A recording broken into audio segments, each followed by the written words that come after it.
Hello student, this is Shivani Chauhan. आज हम बात करेंगे एमएड सेकेंड सेमेस्टर के करिकुलम स्टडीज़ की यूनिट टू को हम कंप्लीट करेंगे, दैट इज़ करिकुलम डेवलपमेंट। इसके बारे में हम सारी जानकारी लेंगे, मतलब सारे टॉपिक्स को पढ़ेंगे। इसके स्टार्ट करते हैं। सबसे पहले बात करेंगे nature, purposes, scope and principles की। Next is principles of formulating aim, selecting content, teaching, learning and evaluation procedure, and the third one is a tabas model of curriculum development। इनके बारे में बात करेंगे। काफ़ी इंपॉर्टेंट टॉपिक है या unit है। अगर ये टाबर्स मॉडल की बात करें तो इसको वेरी वेरी इंपॉर्टेंट मार्क कर लीजिएगा, ज़रूर आएगा पेपर में। ओके, स्टार्ट करते हैं। Nature of curriculum development. तो नेचर ऑफ करिकुलम डेवलपमेंट से पहले ये देखो कि करिकुलम डेवलपमेंट होता क्या है। So it is a systematic process of designing, implementing and evaluating learning experiences. It means कि जो भी आप चीज़ें पढ़ोगे, कैसे पढ़ोगे, क्या क्या मेथड्स होंगे, कौन सा मॉडल होगा, किस तरह से पढ़ोगे, किस पे ज़्यादा फोकस करा जाएगा। तो जो भी आप लर्निंग एक्सपीरियंसेस सीखते हो अपने अपने दैट इज स्कूल के दौरान, कॉलेज के दौरान, तो बेसिकली उसी के बारे में ही डिज़ाइन करना, उसी के बारे में ही बताना, इम्प्लीमेंट करना, उसे कैसे इम्प्लीमेंट होगा, कैसे इवेल्युएट होगा कि आपने जो पढ़ा क्या वो सही पढ़ा, आप जो करिकुलम गोल्स रखे थे क्या वो सही रखे थे, उससे इवेल्युएट कर सकते हो आप। And educational content to achieve specific learning outcomes, कि जो लर्निंग आउटकम्स रखे गए हैं वो मेज़र हो पाए हैं, या फिर वो मेज़र करने के लिए, या फिर वो क्या करने के लिए, अचीव करने के लिए आप करिकुलम डेवलपमेंट को बनाते हो या करिकुलम डेवलपमेंट होता है ये। सो हिंदी में देखें तो पाठ्यचर्चा विकास विशिष्ट शिक्षण परिणामों को प्राप्त करने के लिए शिक्षण अनुभवों और शैक्षिक सामग्री को डिजाइन करने, कार्यान्वित करने और मूल्यांकन करने की व्यवस्थित प्रक्रिया है। Okay, so the next one is the nature. अगर हम नेचर की बात करें करिकुलम डेवलपमेंट की, तो सबसे पहले ये डायनामिक होता है, डायनामिक प्रोसेस होता है। डायनामिक क्यों होता है? क्योंकि आप देखते हो सोसाइटी खुद एक डायनामिक चीज़ है, या फिर आप बोल सकते हो सोसाइटी खुद एक डायनामिक एलिमेंट है, क्योंकि वहाँ पे बहुत सारी चीज़ें देखने को मिलती है जो चेंज होती हैं टाइम टू टाइम। जैसे आप देखोगे आपकी थिंकिंग आज कैसी थी, और उसके बाद जैसे आप 12th में थे तब कैसी थी, और आप एमएड करो तो तब कैसी है। मतलब ह्यूमन का जो नेचर है वही डायनामिक है, चेंजमेंट है। तो करिकुलम भी ऑब्वियसली डायनामिक प्रोसेस है। अगर आप चेंज नहीं करोगे, अगर आपको वही 1986 वाली चीज़ें पढ़ा रहे होते अभी तक, तो आप उसी दुनिया में रहते जो नई चीज़ें, जो ग्लोबल ट्रेंड्स है उसके बारे में समझ नहीं पाते। गोल ओरिएंटेड है। गोल ओरिएंटेड क्यों है? क्योंकि it aims to meet the educational needs of learners and societal expectation, की जो सोसाइटी की एक्सपेक्टेशंस रखी जाती हैं आपसे, वो सारी चीज़ें इसमें डिसाइड होती हैं, और क्या आपसे उम्मीद रखी जाती है उसको मीट करने के लिए ये बनाया जाता है, करिकुलम डेवलपमेंट किया जाता है। मल्टी डिसिप्लिनरी है, क्योंकि इसमें आप डिफरेंट सब्जेक्ट्स को यूज़ करके क्या करते हो, सब्जेक्ट को क्रिएट करते हो, कंटेंट को क्रिएट करते हो, जैसे साइकोलॉजी से, सोशियोलॉजी से, फिलोसफी से, पेडागोजी से, एंड कंटेंट एक्सपर्टीज से, है ना। तो हर तरह की चीज़ें इसमें इन्वॉल्व होती हैं। लर्नर सेंट्रिक है, बिकॉज लर्नर्स के नीड्स और इंटरेस्ट पे फोकस करते हैं, और कैसे एक अधिगमकर्ता का विकास होगा उस पर ज़्यादा फोकस करा जाता है, इसलिए ये लर्नर सेंट्रिक प्रोसेस है। कॉन्टिन्यूस एंड साइक्लिक है। साइक्लिक क्यों है? क्योंकि आप क्या करते हो, पहले जैसे कंटेंट डेवलपमेंट करते हो, सारा प्रोसेस करते हो, प्लानिंग करते हो, ऑर्गेनाइज करते हो, फिर लास्ट में जब आप फीडबैक लेते हो या फिर आप असेसमेंट करते हो, तो जब भी कोई कमी आएगी तो दोबारा से आप उस चीज़ को प्लान करोगे। ओके, तो दोबारा से उसी चीज़ पे आप पहुंच जाते हो। तो साइक्लिक प्रोसेस है, और कॉन्टिन्यूसली आप रिविजन करते रहते हो, ये चलता ही रहता है ये। कोलैबोरेटिव है, क्योंकि आप डिफरेंट जो स्टेक होल्डर्स हैं एजुकेशन के, वो सब इन्वॉल्व होते हैं, उनकी सबकी राय ली जाती है करिकुलम डेवलपमेंट में, जैसे टीचर्स की, एडमिनिस्ट्रेटर्स की, पॉलिसी मेकर्स की, कम्युनिटी मेंबर्स की, और लर्नर्स की भी। ओके, तो सबको इसमें ध्यान में रख के प्रोसेस करा जाता है ये। सो ये हिंदी में है। गतिशील प्रक्रिया है, लक्ष्य उन्मुख है, बहुविषयक है, शिक्षार्थी केंद्रित है, सतत एवं चक्रीय है, और सहयोगात्मक है। ओके, तो ये इसका हिंदी पार्ट है। Next is the purpose of curriculum development. तो आप करिकुलम डेवलपमेंट करते क्यों हो, बनाते क्यों हो, क्या ज़रूरत है इसकी? तो टू अचीव एजुकेशनल ऑब्जेक्टिव्स, की हमारे जो एजुकेशन के ऑब्जेक्टिव्स रखे जाते हैं, कि आपको नेशनल पॉलिसीज़ के बारे में, नेशनल एम्स के बारे में, आपको डेमोक्रेटिक वैल्यूज़ के बारे में अवगत कराने के लिए, आप कैसे अच्छे सिटीजन बन सकते हो इसके लिए, या फिर आपको स्किल्ड लेबर बनाने के लिए या फिर स्किल्स आपके अंदर डेवलप करने के लिए, तो ये कुछ ऑब्जेक्टिव्स होते हैं, उनको अचीव करने के लिए करिकुलम डेवलपमेंट बनाया जाता है। तो ट्रांसलेट द नेशनल और institutional goals into a teachable and measurable outcome, कि आप उसे दैट इज मेजर कर सको, उसका मूल्यांकन निकाल सको कि बच्चों को क्या समझ में आया है, क्या हमने जो पढ़ा है वो अच्छे तरह से समझ में आया है, नहीं आया, और उसको टीचेबल चीज़ बनाने के लिए कि अब सारी चीज़ें होती तो हैं बट उसको कैसे पढ़ाना है, तो उसके लिए आपको करिकुलम में उसे डालना पड़ता है। सो टू मीट लर्नर्स की क्या नीड्स है, जैसे address individual differences, developmental stages and learning styles.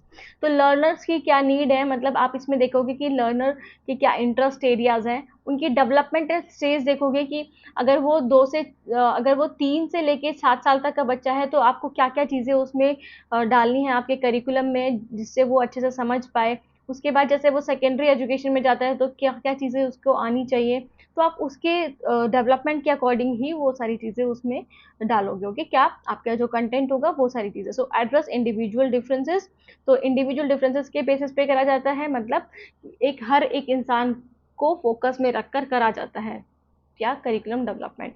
So to guide teaching और लर्निंग को गाइड करने के लिए कि कैसे आपको पढ़ाना है, कैसे आपको पढ़ना है एज अ लर्नर, कैसे आपको पढ़ाना है एज अ टीचर, उन चीज़ों को गाइड करते हैं हम करिकुलम डेवलपमेंट में, क्योंकि प्रॉपर प्लानिंग की जाती है ना, बाय एडमिनिस्ट्रेटर या फिर पॉलिसी मेकर, जो अभी हमने देखे थे टीचर्स के द्वारा, कि आपको क्या स्ट्रेटजीज यूज़ करनी है, किस पे ज़्यादा फोकस करना है, वो सारी चीज़ों को गाइड करने के लिए करिकुलम डेवलपमेंट काम आता है, कि जिससे एक स्ट्रक्चर्ड प्लान बन जाता है, जिससे टीचर्स और जो लर्नर्स हैं वो फॉलो कर सकते हैं उसे, अपनी मनमानी करने से बच सकते हैं ज़्यादा, है ना। सो ये हिंदी में शैक्षिक उद्देश्यों की प्राप्ति के लिए करा जाता है, शिक्षार्थियों की आवश्यकताओं को पूरा करना, ये भी एक मेन उद्देश्य है इसका, और शिक्षण और सीखने का मार्गदर्शन करना। Next is that to bridge school and society, तो मतलब जो भी दैट इज गैप आता है स्कूल और सोसाइटी के बीच में, उस गैप को कम करने के लिए भी करिकुलम डेवलपमेंट बनाया जाता है, क्योंकि यहाँ पे क्या करते हैं आप, उनकी जो सोच होती है, सोसाइटी की जो एक्सपेक्टेशंस होती है, वो आप करिकुलम के ज़रिए बच्चों को सिखा सकते हो। तो prepare learners for real life challenges, social responsibilities and work environment, तो बच्चों को आप कैसा बनाते हो कि वो रियल लाइफ में जो चैलेंजेस हैं, जो उनके लाइफ में जो भी प्रॉब्लम्स हैं, उसको वो टैकल कर सके, सोशल रिस्पॉन्सिबिलिटीज़ उठा सके, अपनी जो एज अ सिटीजन उनकी रिस्पॉन्सिबिलिटीज़ हैं, ड्यूटीज़ हैं, उनका वो पालन कर सके, और कैसे वो दैट इज एनवायरनमेंट में सूट कर सकते हैं खुद को, अडेप्ट कर सकते हैं खुद को।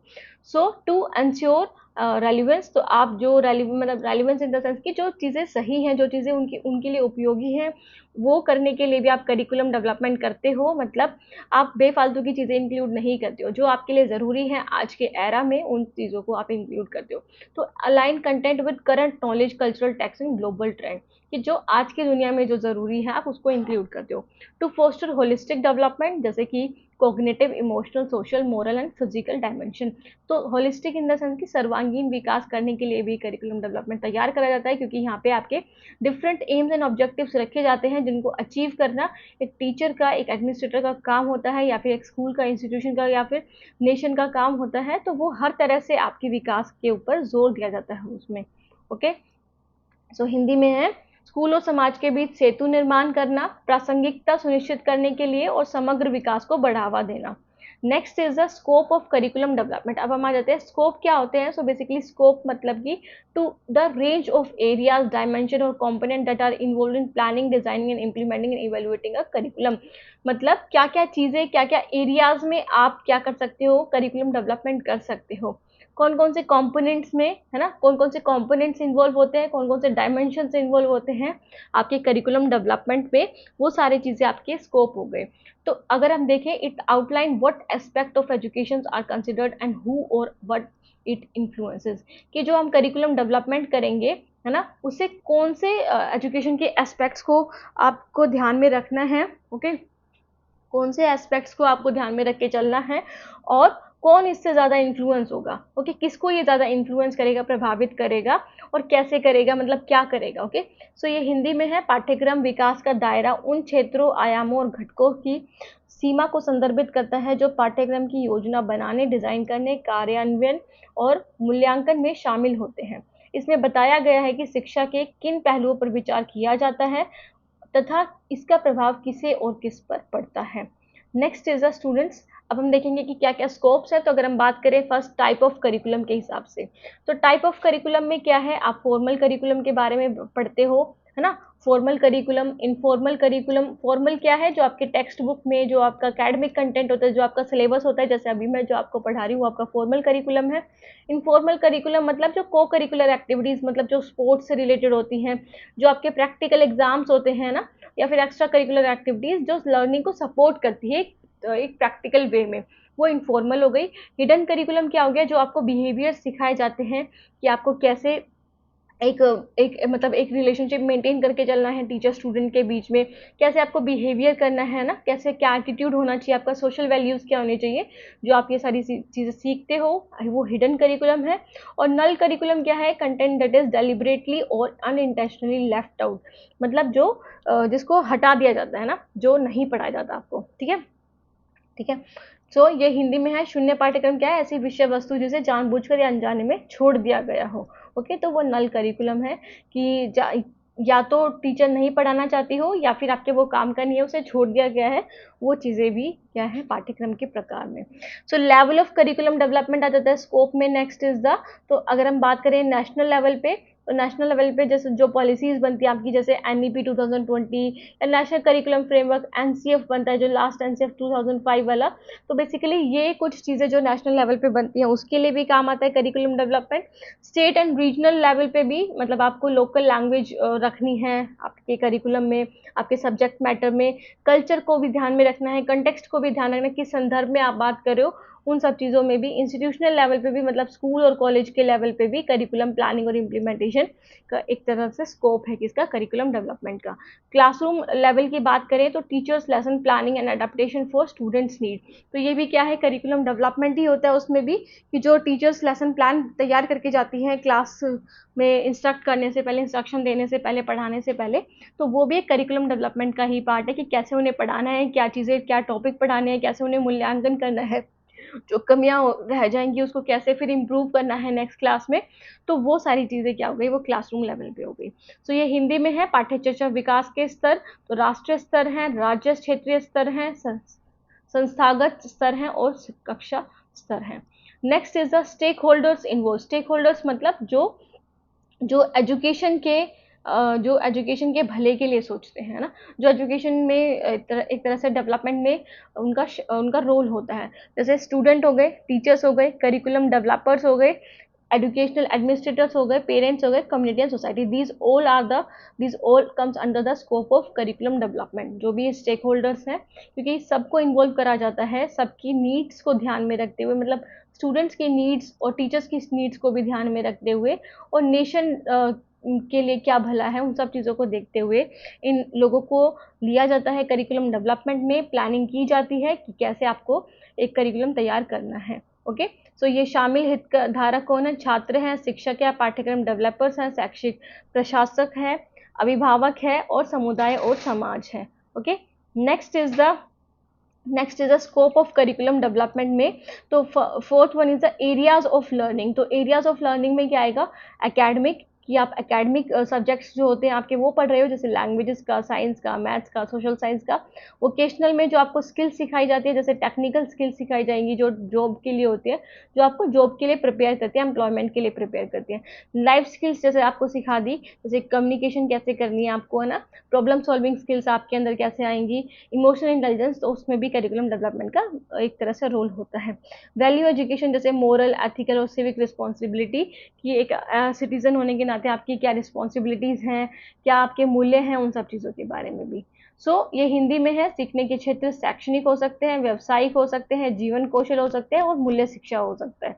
Next is the domains of learning. तो डोमेन्स ऑफ लर्निंग क्या है, कॉग्निटिव हो गई, अफेक्टिव हो गई, और साइकोमोटर।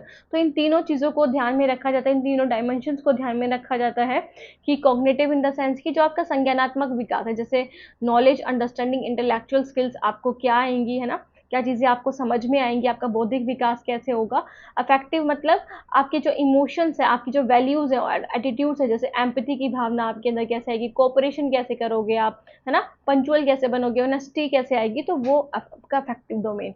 साइकोमोटर की बात करें तो जो आपके किससे रिलेटेड है, हैंड से रिलेटेड है, मतलब जिसमें आप एक्टिविटीज करके देखोगे, मतलब प्रैक्टिकली इन्वॉल्व होंगे आप करिकुलम डेवलपमेंट में, फिजिकल और मोटर स्किल्स जो डेवलप होंगी। सो ये हिंदी में सीखने के क्षेत्र संज्ञानात्मक हो सकते हैं, भावात्मक हो सकते हैं और मनोप्रेरक हो सकते हैं। Next is the processes included. तो क्या क्या प्रोसेस इंक्लूडेड हैं, तो बेसिकली प्रोसेस है किसका, करिकुलम डेवलपमेंट का। आपको यहाँ पे स्कोप में भी लिखने की जरूरत नहीं है इसे।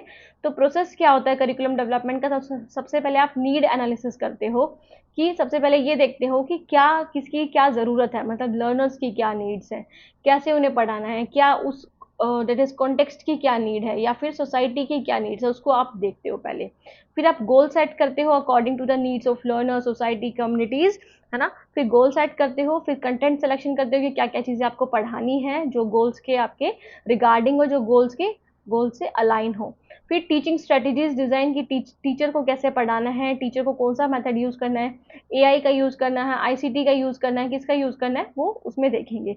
फिर आप असेसमेंट एंड इवेल्युएशन करते हो, देखते हो कि जो आपने गोल सेट करे थे क्या वो अचीव हो पाए हैं, है ना, क्या वो बच्चे उस गोल तक पहुंच पाए हैं, आपने बहुत अच्छे से पढ़ाया है, नहीं पढ़ाया। फीडबैक लेते हो, फिर रिवीजन करते हो, रिवीजन इन द सेंस, क्योंकि हमने देखा था साइक्लिक प्रोसेस है, चलता ही रहता है ना, कॉन्टिन्यूस है। तो फिर आप दोबारा से नीड एनालिसिस पे आ जाते हो कि क्या आपकी कमियां क्या रह गई थी, फिर गोल सेट करते हो, फिर कंटेंट करते हो। तो ऐसे ये इसका प्रोसेस है। तो ये हिंदी में है, विश्लेषण की आवश्यकता पहले, लक्ष्य की स्थापना, सामग्री चयन, आफ्टर दैट इज शिक्षण रणनीति डिजाइन, आकलन और मूल्यांकन, प्रतिक्रिया और संशोधन। इसको हम बाद में भी करेंगे, नेक्स्ट दैट इज टॉपिक में आएगा ही आगे डीप में, ठीक है। Next is the principles of curriculum development. तो क्या क्या प्रिंसिपल्स जो हैं वो करिकुलम डेवलपमेंट में काम आते हैं, मतलब आपको इन चीज़ों का ध्यान में रखना होता है जब आप करिकुलम डेवलपमेंट कर रहे होते हो, या फिर ये चीज़ों के बेस पे आप करिकुलम डेवलपमेंट करते हो। सो सबसे पहले तो चाइल्ड सेंटर्डनेस का ध्यान रखना पड़ता है कि जो आप बना रहे हो, जो आप सब्जेक्ट, जो आप कंटेंट तैयार कर रहे हो, टीचिंग स्ट्रेटजीज तैयार कर रहे हो, वो सब बच्चों की नीड्स और एबिलिटीज़ के अकॉर्डिंग होनी चाहिए, बच्चों के इंटरेस्ट और बच्चों के एज के अकॉर्डिंग होनी चाहिए, है ना। ऐसा नहीं कि आप दैट इज थर्ड क्लास के बच्चों को आप बहुत ही बड़े लेवल का टॉपिक दे दो। ओके, तो ये नहीं होना चाहिए। एक्टिविटी बेस्ड लर्निंग होनी चाहिए, मतलब ज़्यादातर चीज़ें ऐसी होनी चाहिए जिससे बच्चे लर्निंग बाय डूइंग करके सीख सके, मतलब हैंड्स ऑन एक्सपीरियंस ले सके।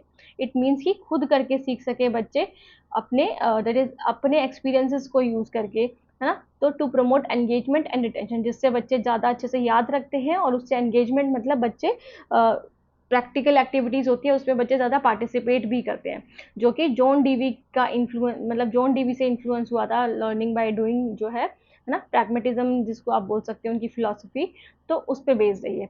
फिर है फ्लेक्सिबिलिटी एंड अडेप्टेबिलिटी, तो should allow for local variations, innovation and teacher autonomy.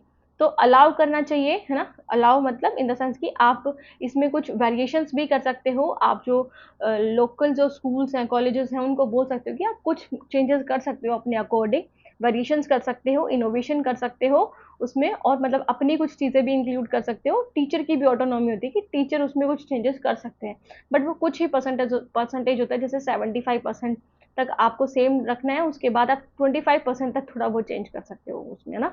So integration and holism, it means कि connect knowledge across subject and link theory with practice, कि आप क्या करोगे, जो भी डिफरेंट सब्जेक्ट की नॉलेज है उसको एक दूसरे से कनेक्ट करोगे, कि कैसे मैथ्स फिजिक्स से कनेक्ट है, फिजिक्स केमिस्ट्री से, बायोलॉजी कैसे आपके एनवायरमेंट साइंस से कनेक्ट है, या फिर आपकी सोशल साइंस से कनेक्टेड है। तो वो चीज़ें आपको सिखानी है, और थ्योरेटिकल पार्ट को प्रैक्टिकल पार्ट को कैसे, मतलब थ्योरी को आपको प्रैक्टिकल पार्ट पे कैसे लेकर जाना है ना। तो जैसे आप डेमोक्रेसी के बारे में बच्चों को बता रहे हो, तो आप उसको कैसे प्रैक्टिकल रूप में समझा सकते हो बच्चों को, तो वो सारी चीज़ें भी उसमें इंक्लूड होनी चाहिए। रेलिवेंस टू लाइफ, तो वो लाइफ से रेलिवेंस मतलब लाइफ से उसका कुछ नाता होना चाहिए, या फिर आप बोल सकते हो जो इंपॉर्टेंस है वो होनी चाहिए। तो curriculum must be useful and connected to students real life experiences, कि उनमें वो सारी चीज़ें इंक्लूड करो जो बच्चे अपनी लाइफ में एक्सपीरियंस कर चुके हैं, या फिर एक्सपीरियंस करते हैं, और जो फ्यूचर की नीड्स के अकॉर्डिंग हो, मतलब जो ग्लोबली चीज़ें चल रही हैं उसके अकॉर्डिंग हो। नेक्स्ट इज द, ये हिंदी में है, बाल केंद्रिता, गतिविधि आधारित शिक्षण। तो ये जो भी हिंदी मीडियम वाले बच्चे हैं वो इसको पढ़ लेना। बाकी मैंने समझा दिया है। Next is the inclusiveness and equity. तो इंक्लूसिवनेस मतलब सभी बच्चों को इंक्लूड करके चलना है, आपको समावेशी करिकुलम डेवलपमेंट बनाना है जिसमें सभी बच्चों के नीड्स को देखा जाए, उनके जो भी दैट इज आप बोल सकते हो डिफ्रेंशिएशन है, इंडिविजुअल डिफरेंसेस है, उनको आपको ध्यान में रखना है। और इक्विटी को प्रमोट करना है, इट मीन्स कि आपको किसी भी तरह का कोई भी डिस्क्रिमिनेशन नहीं करना, सबको इक्वली आपको हिस्सा देना है, पार्टिसिपेट कराना है। तो accommodate learner from diverse background including gender, socio economic status, disability etcetera. तो किसी भी तरह का कोई भी डिस्क्रिमिनेशन नहीं होना चाहिए, सबको हेल्प मिलनी चाहिए उसके बेसिस पे, है ना, उनके जो भी प्रॉब्लम्स है उसके बेसिस पे। सो बैलेंस भी होना चाहिए, इट मीन्स कि maintain a balance between knowledge, skills, values and attitude. कि ऐसा नहीं कि आप उसमें जो करिकुलम तैयार कर रहे हो उसमें सिर्फ आप नॉलेज से रिलेटेड सारी चीज़ें भर दो, आपने अफेक्टिव डोमेन या फिर साइकोमोटर डोमेन को आप देख ही नहीं रहे हो। तो मतलब बैलेंस करके चलोगे, उससे तीनों चीज़ों का विकास हो बच्चों पे, है ना। फिर है कॉन्टिन्यूटी एंड प्रोग्रेशन होना चाहिए। अब आप जो करिकुलम डेवलप कर रहे हो उसमें कॉन्टिन्यूटी होनी चाहिए कि वो प्रोग्रेसिवली हो, इट मीन्स कि वो बच्चों को आगे की तरफ लेके जाए, ना कि पीछे की तरफ धकेले।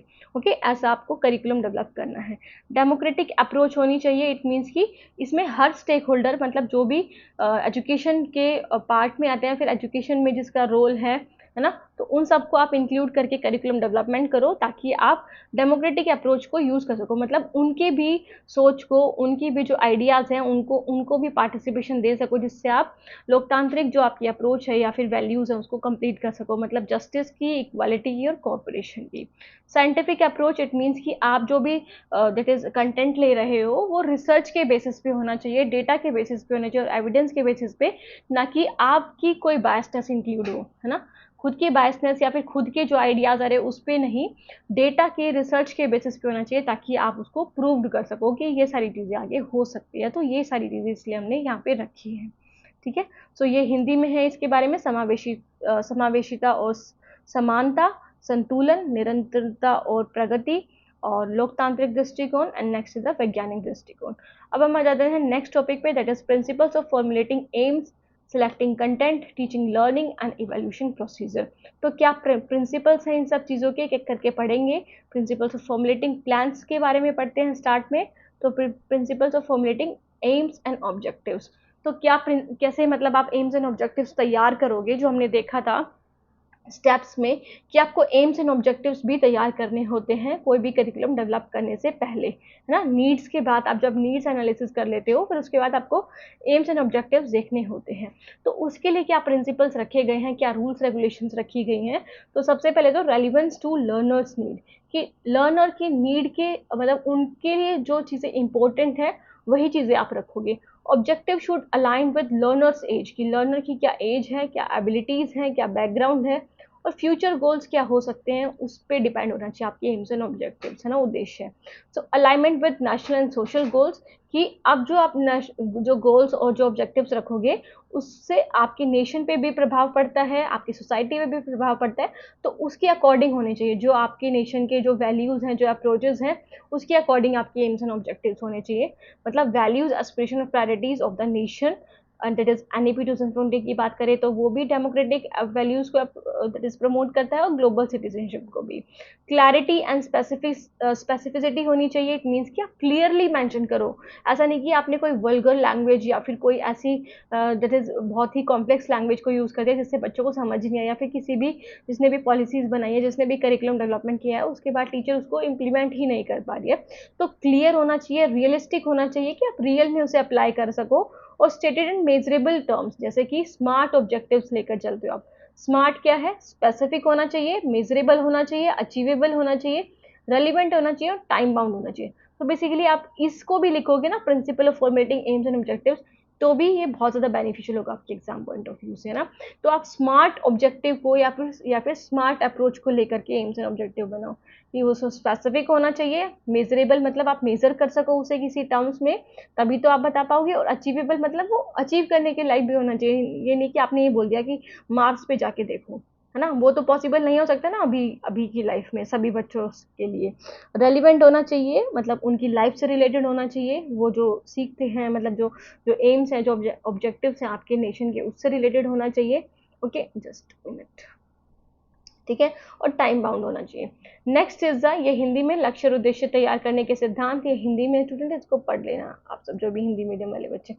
अब हम आ जाते हैं नेक्स्ट पे, that is principles of formulating aims and objective का next part, that is holistic development. अब बच्चों के जो अब जो भी दैट इज आप एम्स एंड ऑब्जेक्टिव्स रखोगे उसमें आपको बच्चों का सर्वांगीण विकास के लिए आप काम करते हो ना, सर्वांगीण विकास के लिए। तो जो गांधी जी ने बोला था आप एजुकेशन देते हो तो बच्चों के 3H को डेवलप करना होता है, हेड, हैंड और हर्ट को।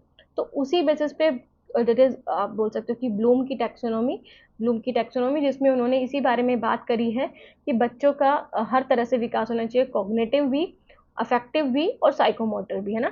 तो आप ऐसे ऑब्जेक्टिव्स तैयार करोगे, ऐसे एम्स एंड ऑब्जेक्टिव तैयार करोगे जो बच्चों का सर्वांगीण विकास करे।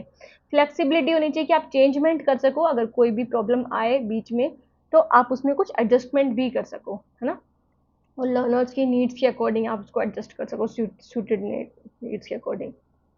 विजिबिलिटी होनी चाहिए, objective must be practical and achievable with in the available time and resources, कि जो आप टाइम देते हो करिकुलम को पूरा करने के लिए, है ना, जो भी चीज़ें आप बताते हो, जैसे पॉलिसी मेकर्स जो बोलते हैं कि आप 90 डेज में पूरा सिलेबस कराओ, उनको प्रैक्टिकल थ्योरी सारी चीज़ें कराओ, आप उनका असेसमेंट लो, तो बेसिकली वो ऐसा होना चाहिए जो आप टाइम में कर सको। ऐसा नहीं कि आपने बिल्कुल ही बर्डन दे दिया बच्चों पर भी और टीचर्स पर भी, है ना। तो ये होना चाहिए, फिजिबल होना चाहिए वो जिसको हम बोलते हैं व्यवहार्यता। फिर लचीलापन होना चाहिए और समग्र विकास होना चाहिए। So student, the next is the principles of selecting content. अब आप जब नेक्स्ट स्टेप देखोगे करिकुलम डेवलपमेंट का तो उसमें आता है कि आपको कंटेंट सेलेक्ट करना है एम्स एंड ऑब्जेक्टिव के बाद। तो उसके क्या प्रिंसिपल्स होने चाहिए, तो सबसे पहले वो वैलिडिटी होना चाहिए उसमें, वैलिडिटी इन द सेंस की जिस पर्पस के लिए आप बना रहे हो उसी पर्पस को वो कंप्लीट करे। Content should align directly with the learning objectives, की जो आपने ऑब्जेक्टिव्स तैयार करे हैं उसी के अकॉर्डिंग आप कंटेंट रखोगे। ओके, सिग्निफिकेंट होना चाहिए, मतलब यूजफुल होना चाहिए, या फिर आप बोल सकते हो इंपॉर्टेंस होना चाहिए उसका। It should contribute meaningfully to intellectual, moral and emotional development. तो आपके मोरल डेवलपमेंट के लिए, इंटेलेक्चुअल डेवलपमेंट के लिए, इमोशनल डेवलपमेंट के लिए आपको मीनिंगफुली कॉन्ट्रीब्यूट करे। ओके, मतलब हर तरह से आपका डेवलपमेंट करे। सो इंटरेस्ट एंड मोटिवेशन होना चाहिए, तो जो कंटेंट आप रखोगे वो ऐसा होना चाहिए जो बच्चों को एंगेज करके रख सके, मतलब उनका पार्टिसिपेशन भी हो सके उसमें, और उनकी लाइफ एक्सपीरियंस से रिलेटेड होना चाहिए, किसके, बच्चों की लाइफ एक्सपीरियंस से रिलेटेड और इंटरेस्ट से रिलेटेड होना चाहिए। लर्नेबिलिटी होना चाहिए, must be with in the developmental level, कि जिस एज में बच्चे हैं, जिस डेवलपमेंट लेवल में बच्चे हैं उसी के अकॉर्डिंग आप कंटेंट को तैयार करोगे। जैसे 2 से 6 साल तक के बच्चों को आपको क्या देना है, क्या पढ़ाना है, क्या उनको प्रैक्टिकल एक्टिविटीज करानी है ना, वो उनके अकॉर्डिंग होना चाहिए। फिर उसके बाद जैसे जैसे एज बढ़ती है उसके अकॉर्डिंग। ओके, तो बच्चों की क्षमता के अकॉर्डिंग आप कंटेंट रखोगे। सो ये हिंदी में वैधता होनी चाहिए, मतलब विषय वस्तु सीधे तौर पर शिक्षण उद्देश्यों के अनुरूप होनी चाहिए, कि जो लर्निंग ऑब्जेक्टिव्स रखे गए हैं वो उसी को ही क्या करें, उसी के तहत ही हो, उसी से ही अलाइंड हो। तो ऐसे आपकी लर्निंग ऑब्जेक्टिव्स होने चाहिए। महत्व होना चाहिए इसका, कुछ रुचि और प्रेरणा होनी चाहिए, सीखने की क्षमता होनी चाहिए। ये हिंदी मीडियम वाले बच्चे इसको पढ़ लेना एक बार पोज करके।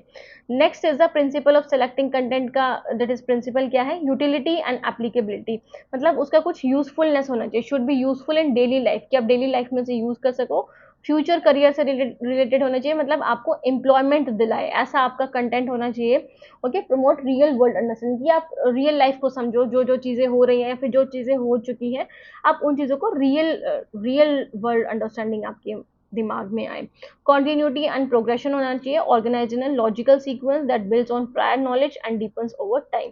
तो मतलब इसका मतलब क्या है कि आपका जो कंटेंट है वो कैसा होना चाहिए, सीक्वेंस में होना चाहिए, मतलब जो आपकी प्रायर नॉलेज को बिल्ड कर सके, मतलब जो आपकी प्रीवियस नॉलेज है। इट मीन्स कि जैसे आप देखोगे 6th क्लास में आपका जो सिलेबस होता है वो 7th क्लास से मैच्ड, 7th क्लास का सिलेबस आपका 6th क्लास से थोड़ा मैच होता है, बट उसमें कुछ और ज़्यादा डीप में बता दिया जाता है। तो आपको जो 6th क्लास में आपने पढ़ा है उससे रिलेटेड भी पहले चीज़ें आती हैं, ताकि आपकी प्रीवियस नॉलेज है उसको एंगेज करके चल सके, मतलब ताकि आपकी रिटेंशन पावर अच्छे से बढ़ सके, कि आप याद रख सको कि आपने ये पहले भी पढ़ा है। ठीक है, और वो डीप होती जाए साथ के साथ ओवर टाइम। जैसे 8th क्लास में देखोगे तो उसमें 6th और 7th क्लास का दोनों का मिक्सअप सा आता है। ओके, बैलेंस की बात करें तो content should be provided a well rounded education covering multiple discipline and perspective. तो कंटेंट कैसा होना चाहिए, वेल राउंडेड एजुकेशन, मतलब हर तरह से आपका विकास हो, इस तरह का आपका कंटेंट होना चाहिए। हर चीज़ों को मतलब मल्टीपल डिसिप्लिन और पर्सपेक्टिव्स को ध्यान में रखकर चलना है। जैसे अगर हम मैथ्स की बात करें तो मैथ्स में आप सारा नंबर सिस्टम ही दे दोगे तो डिफरेंट जो अलग अलग एस्पेक्ट्स हैं, ज्योमेट्री के हैं, मैट्रिसेस के हैं, ट्रिग्नोमेट्री के हैं, वो सब चीज़ें, या फिर स्टैटिस्टिक्स के हैं, वो सारी चीज़ें आप कैसे दोगे। तो सारा बैलेंस करके चलना है आपको। कल्चरल सेंसिटिविटी एंड इंक्लूसिवनेस होना चाहिए। अब कल्चर को आघात ना पहुंचे ऐसा आपका कंटेंट होना चाहिए, डिफरेंट कल्चर को। तो कल्चर सेंसिटिविटी को भी ध्यान में रख के चलना है। Should respect diversity and promote equity, inclusion है mutual respect. Okay, so next is ये हिंदी में सामग्री चयन के सिद्धांत। हिंदी में आप पढ़ लेना स्टूडेंट। उपयोगिता और प्रयोज्यता और निरंतरता और प्रगति, संतुलन, सांस्कृतिक संवेदनशीलता और समावेशिता। नेक्स्ट वन इज द अगर हम बात करें टीचिंग एंड लर्निंग एक्सपीरियंसेस की क्या प्रिंसिपल्स होने चाहिए, तो सबसे पहले तो एक्टिविटी बेस्ड लर्निंग होनी चाहिए। इट मीन्स कि learning by doing enhance understanding and retention, example experiment, role play, project. तो मतलब आपका जो that is teaching learning experiences कैसे होने चाहिए, किस प्रिंसिपल पे बेस्ड होने चाहिए, एक्टिविटी बेस्ड लर्निंग होनी चाहिए, कि आपको जो चीज़ें सिखाई जाएँ, जो आपको अधिगम सिखाया जाए या फिर आपको लर्निंग कराई जाए, वो एक्टिविटी बेस्ड होनी चाहिए। ओके, वो अंडरस्टैंडिंग पे, वो डिटेंशन पे बेस्ड होनी चाहिए, जैसे एक्सपेरिमेंट्स पे, रोल प्ले पे, प्रोजेक्ट्स पे आपको प्रैक्टिकल चीज़ें ज़्यादा सिखाई जाए।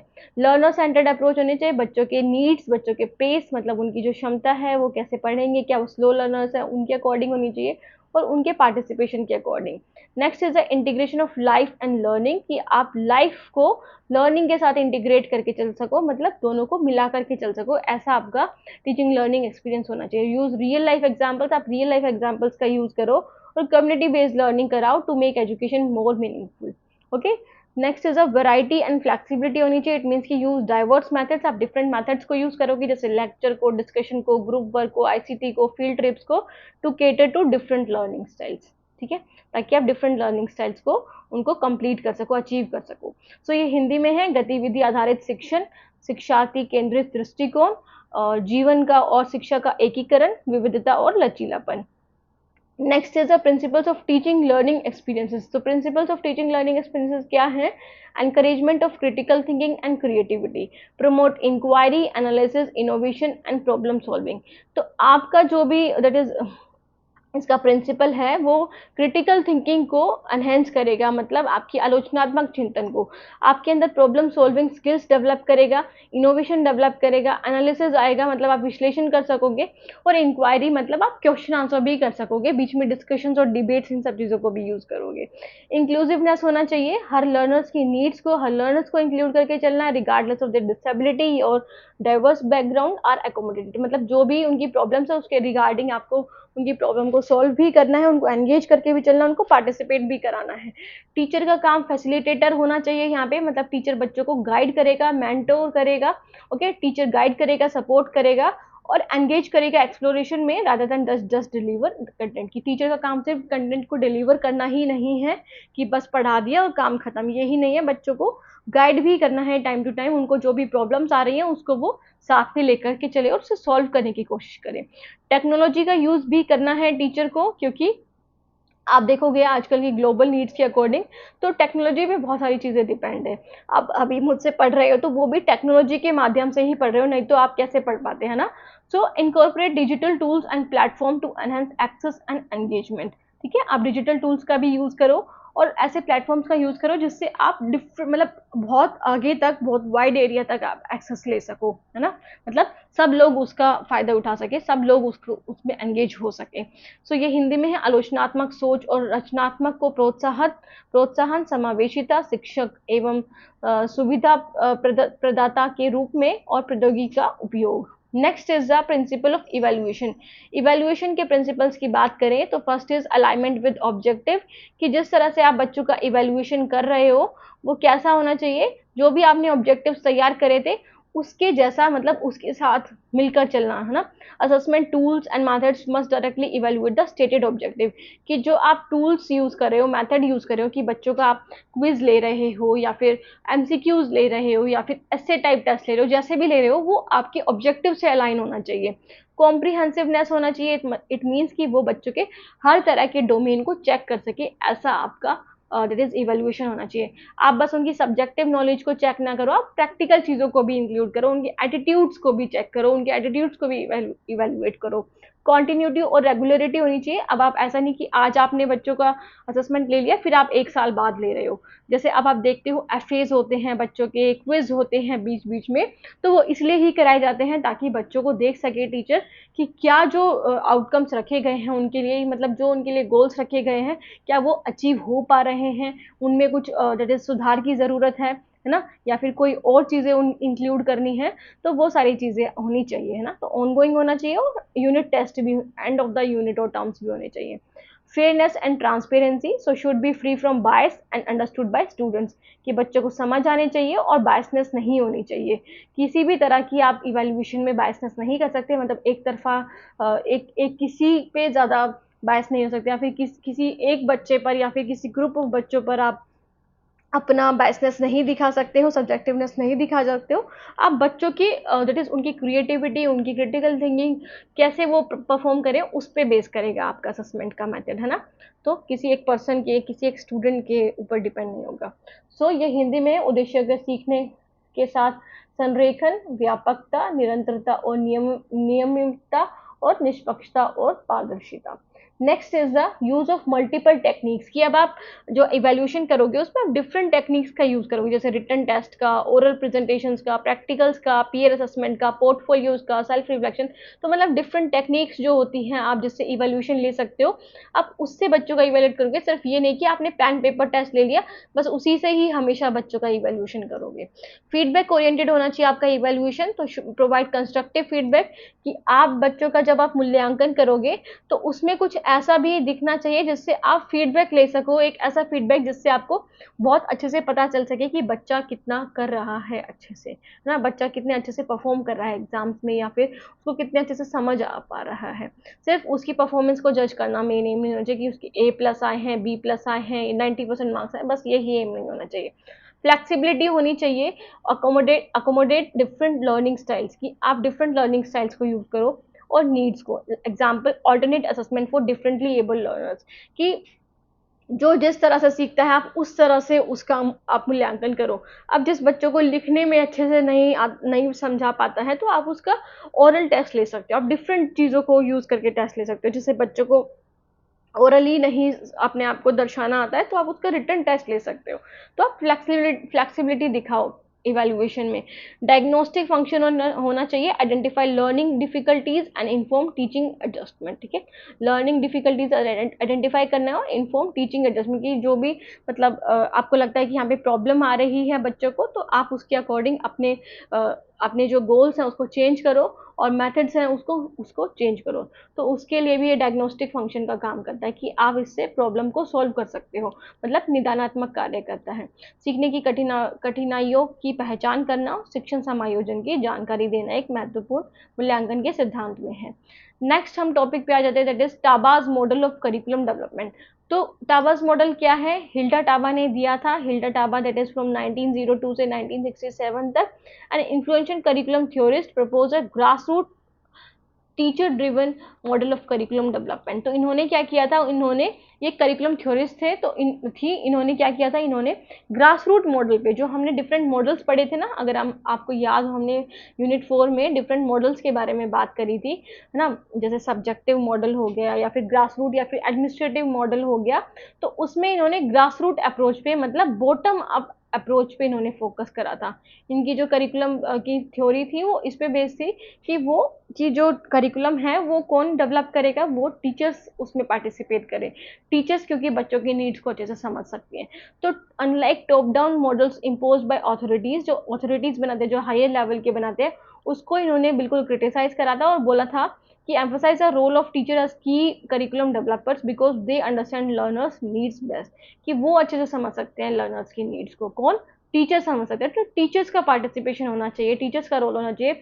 वो कंटेंट, वो जो ऑब्जेक्टिव्स हैं तैयार कर सकती हैं, टीचिंग स्ट्रेटेजीज तैयार कर सकती हैं, क्योंकि वो एक्सपीरियंस करती हैं बच्चों की लर्निंग डिफिकल्टीज की और खुद की भी डिफिकल्टीज को। ओके, तो ये हिंदी में है परिचय। हिल्डा टाबा एक प्रभावशाली पाठ्यक्रम सिद्धांतकार ने पाठ्यक्रम विकास का एक जमीनी मतलब ग्रास रूट और शिक्षक संचालित मॉडल प्रस्तावित किया था। नेक्स्ट इज द इंट्रोडक्शन की बात करें तो इसका जो कोर आइडिया था वो क्या था, curriculum should be developed by those who will implement it. तो करिकुलम उसके द्वारा डिजाइन होना चाहिए जो उसको इम्प्लीमेंट करता है, मतलब जो उसको लागू करता है, जो एक्चुअल में पढ़ाता है उसको, है ना। जो भी हम जैसे पॉलिसीज देखते हैं कि हमें ये करना है वो करना है, तो वो बेसिकली उसके द्वारा होना चाहिए जो उस चीज को इम्प्लीमेंट कर रहा है, जो उसको क्लास में फेस कर रहा है ना। तो मतलब इसका मतलब इनका मतलब क्या था कि टीचर्स के द्वारा होना चाहिए, टीचर्स ही डेवलप करें। तो Taba believe that curriculum should be developed inductively. तो आपका जो करिकुलम है वो इंडक्टिवली डेवलप्ड होना चाहिए। इंडक्टिवली मतलब क्या होता है कि स्पेसिफिक टू जनरल होना चाहिए, स्पेसिफिक टू जनरल।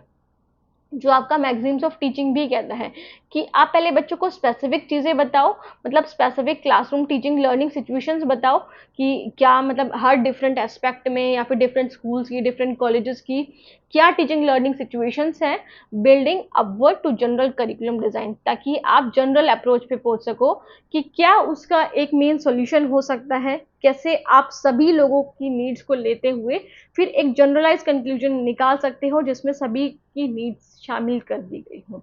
ओके, तो इंडक्टिव अप्रोच पे बेस्ड है टाबा का curriculum model. So next is the, इसमें हिंदी में है, मुख्य विचार पाठ्यक्रम उन लोगों द्वारा तैयार किया जाना चाहिए जो इसे लागू करेंगे। ओके, तो ये हिंदी में है स्टूडेंट। इसके बाद हम आ जाते हैं की फीचर्स ऑफ टाबाज मॉडल। तो टाबा मॉडल का क्या की फीचर्स थे, तो सबसे पहले टीचर सेंटर्ड डेवलपमेंट होना चाहिए। इट मीन्स की टीचर प्ले करेगी role in leading role in creating and testing curriculum, कि टीचर का रोल ज़्यादा होना चाहिए डेवलपमेंट को, सॉरी करिकुलम को डेवलप करने के लिए। तो वो क्रिएट करेगी और वो टेस्ट करेगी कि कैसे उससे करिकुलम को टेस्ट करना, इवेल्युएट करना है। इंडक्टिव अप्रोच का यूज जो हमने अभी देखा कि स्पेसिफिक से लेकर के जनरलाइजेबल इनटू ब्रॉडर गोल्स, कि आप डिफरेंट क्लासरूम एक्टिविटीज को क्या करो, दैट इज आप बोल सकते हो कि उसे देखो, उसे ऑब्जर्व करो, डिफरेंट क्लासरूम्स को, डिफरेंट स्कूल्स को, क्या क्या एक्टिविटीज है, फिर उसको एक जनरल एक उसका ब्रॉडर गोल तैयार करो कि जिससे आप अचीव कर सकते हो सभी लोगों की नीड्स के according. Okay, emphasis on diagnosis of need, कि कैसे आप डायग्नोसिस कर सकते हो, मतलब निदानात्मक प्रक्रिया को कैसे यूज कर सकते हो। तो curriculum start with identifying students needs, not with predetermined goal. तो इनका कहना था जो आपका करिकुलम डेवलपमेंट है वो सबसे पहले आप ये देखो कि नीड्स क्या है ना। आप करिकुलम डेवलप कर रहे हो तो उससे पहले ये देखो किसके लिए बना रहे हो, क्या उनकी नीड्स हैं, क्या उनकी ज़रूरतें हैं जिसके लिए आप करिकुलम बना रहे हो। तो उसको उसको पहले आपको देखना है, ना कि पहले ही आप बस गोल सेट करके चल दो। ओके, फ्लेक्सिबल होना चाहिए और ग्रास रूट ओरिएंटेड, मतलब अभी हमने देखा था बॉटम अप्रोच को यूज करते हैं ये, बॉटम अप अप्रोच को, मतलब टीचर्स बनाएंगे उसके बाद वो ऊपर के लेवल तक भी जाएगा। तो फ्लेक्सिबल होना चाहिए कि जो भी टीचर चाहता है कि वहाँ पे कुछ फ्लेक्सिबिलिटी आए तो वो भी आ सकती है, मतलब चेंजेस आ सकते हैं कुछ हद तक। सो ये हिंदी में है। शिक्षक केंद्रित विकास होना चाहिए, अज्ञात अगात आगामनात्मक आगामनात्मक दृष्टिकोण होना चाहिए, आवश्यकताओं के निदान पर जोर और लचीला एवं जमीनी स्तर पर केंद्रित होना चाहिए। नेक्स्ट हम आ जाते हैं 7 स्टेप्स ऑफ करिकुलम डेवलपमेंट। तो अगर हम बात करें, आप जब हिल्डर टाबा का ये लिखोगे करिकुलम डेवलपमेंट के बारे में तो आप ये स्टेप्स जरूर लिखोगे। तो उनका जो स्टेप है वो सबसे पहले डायग्नोसिस ऑफ नीड्स से स्टार्ट होता है कि आपको पहले नीड्स डायग्नोस करनी है, देखना है कि क्या नीड्स होंगी, है ना, किसकी, जो teacher identify the needs of students through observation, assessment and interaction. फिर आप फॉर्मुलेट करोगे ऑब्जेक्टिव्स को अकॉर्डिंग टू द नीड्स, कि आप अब जो ऑब्जेक्टिव्स होंगे, मतलब based on needs specific behavioural objective what student should learn या फिर डू आर फॉर्मुलेटेड, कि बच्चों को क्या समझ में आएगा, जो आप चीज़ें डेवलप कर रहे हो उससे बच्चे क्या समझ पाएंगे। सिलेक्शन ऑफ कंटेंट, फिर आप कंटेंट सेलेक्ट करोगे कि सब्जेक्ट मैटर चूज करोगे align with objectives and learner context. तो subject matter in the sense कि क्या क्या चीज़ें आपको पढ़ानी है किसी सब्जेक्ट में, वो सारी चीज़ें आपके गोल से अटैच होनी चाहिए, अलाइन होनी चाहिए। ऑर्गेनाइजेशन ऑफ कंटेंट सीक्वेंस और स्ट्रक्चर फॉर्म में लगाओगे, सिंपल टू कॉम्प्लेक्स वे में, कि पहले आप सिंपल चीज़ों को बताओगे, फिर उसके बाद आप जैसे जैसे क्लासेस बढ़ती जाएंगी, जैसे जैसे डेवलपमेंटल एज बढ़ती जाएगी, वैसे आप उसे और जटिल बना दोगे। ओके, लॉजिकल और साइकोलॉजिकल प्रिंसिपल्स के बेस पे। सिलेक्शन ऑफ लर्निंग एक्सपीरियंसेस की decide on appropriate teaching methods, activities and material to help achieve the objectives, कि आप क्या करोगे, अप्रोप्रिएट टीचिंग मेथड्स डिसाइड करोगे कि कौन से मेथड से आपको पढ़ाना है, क्या एक्टिविटीज आपको रखनी है, प्रैक्टिकल चीजें क्या रखनी है, मटेरियल्स क्या यूज करने हैं, ताकि आप उन ऑब्जेक्टिव्स को अचीव कर सको बहुत अच्छे ढंग से। ऑर्गेनाइजेशन ऑफ लर्निंग एक्टिविटीज, कि जो भी लर्निंग एक्टिविटीज है मतलब कैसे आप कराओगे, सेलेक्ट करने के बाद उसे ऑर्गेनाइज करोगे, है ना। तो arrange activities in a coherent developmentally appropriate sequence, कि बच्चों के अकॉर्डिंग, बच्चों के डेवलपमेंट के अकॉर्डिंग उन्हें सीक्वेंस वे में लगाओगे कि किस एज में बच्चा किस एक्टिविटी को परफॉर्म कर सकता है। ओके, इवैल्यूएशन एंड फीडबैक लोगे आप, फिर assess whether student objectives have been achieved. अब आप देखोगे जब आपने ऑर्गेनाइज कर दिया, फिर आपने वो कंटेंट पढ़ाया, फिर उसके बाद आप देखोगे कि बच्चों को कितना समझ में आया है, कितने ऑब्जेक्टिव अचीव हो पाए हैं, और अगर आपको लगता है कि कहीं पे इम्प्रूवमेंट की ज़रूरत है तो आप रिजल्ट्स को यूज़ करोगे इम्प्रूवमेंट करने के लिए करिकुलम में। तो एक तरह से साइक्लिक प्रोसेस बन जाता है आपका करिकुलम डेवलपमेंट।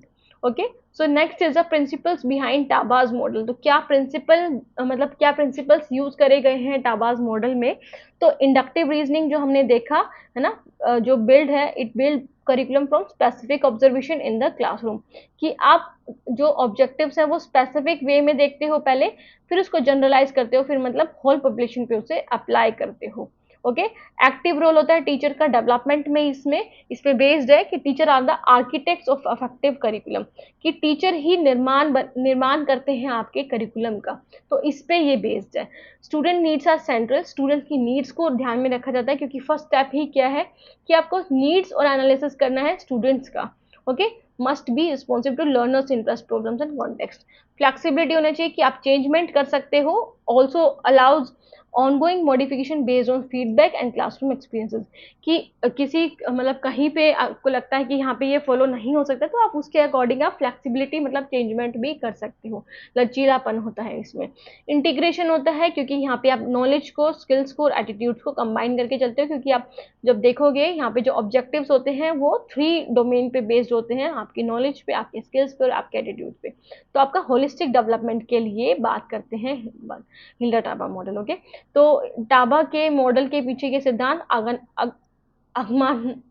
आगमनात्मक तर्क, सॉरी थोड़ा हिंदी में दिक्कत हो रही है। ओके, शिक्षकों की सक्रिय भूमिका, छात्रों की आवश्यकताएं केंद्रीय है, लचीलापन है और एकीकरण है।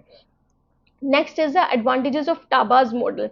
So it encourages student teachers autonomy and creativity, कि टीचर की ऑटोनॉमी मतलब स्वायत्ता पर ध्यान देता है, कि टीचर खुद कर सकती है निर्माण किसका, करिकुलम का, और क्रिएटिविटी पर कि किस तरह से वो किस अच्छे ढंग से उसको निर्माण करेंगी, डेवलप करेंगी करिकुलम का, ताकि बच्चों की नीड्स को पे फोकस करा जाए।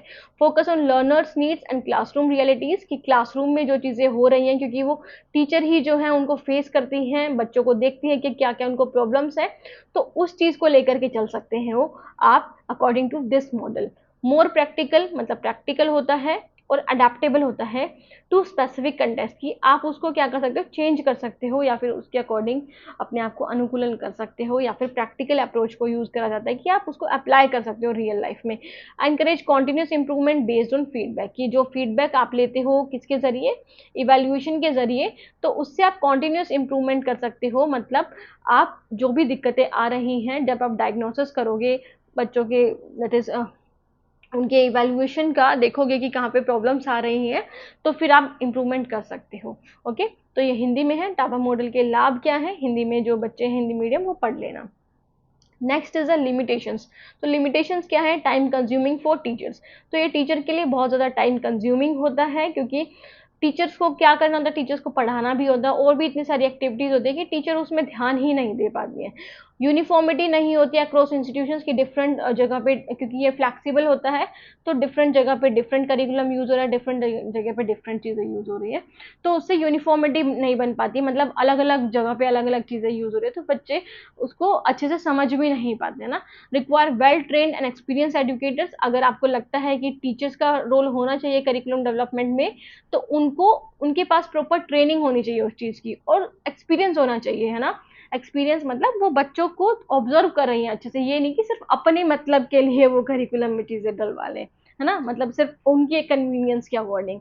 Okay, less suitable for centralize education system, जहाँ पे सेंट्रलाइज एजुकेशन सिस्टम है, जैसे जहाँ पे बोर्ड्स हैं, जैसे हम बात करें सीबीएसई बोर्ड है, एचबीएसई बोर्ड है, स्टेट बोर्ड जो है एचबीएसई हरियाणा का, ओके, या फिर राजस्थान का बोर्ड है, या फिर यूपी का बोर्ड है, तो वहाँ पे ये बहुत कम सूटेबल है कि आप उसको अडेप्ट कर पाओ या फिर आप उसको यूज़ कर पाओ। ठीक है, तो केंद्रीकृत शिक्षा प्रणालियों के लिए कम उपयुक्त है ये। सो स्टूडेंट, ये थी हमारी वीडियो, ये थे हमारे 3 topic, that is of unit 2 है ना। यूनिट 2 हम कवर कर चुके हैं। कैसी लगी वीडियो कमेंट करके ज़रूर बताया करो और वीडियो को लाइक भी करा करो। और जो भी बच्चे देख रहे हैं प्लीज़ सब्सक्राइब भी ज़रूर करिएगा। It will help me, it will help you a lot. Okay, आगे भी वीडियोस आती रहेंगी। बाकी यूनिट 2 तक ही वीडियो आ पाएगी, शायद यूनिट 1 की वीडियो नहीं आ पाएगी। आप उसको गूगल पे सर्च कर लेना प्लीज़। और यूनिट 2 तक मैंने करा दिया है, तो जो भी बच्चों का एग्जाम है वो यही वीडियो देख सकते हैं। Thank you, have a nice day और all the best for your exams.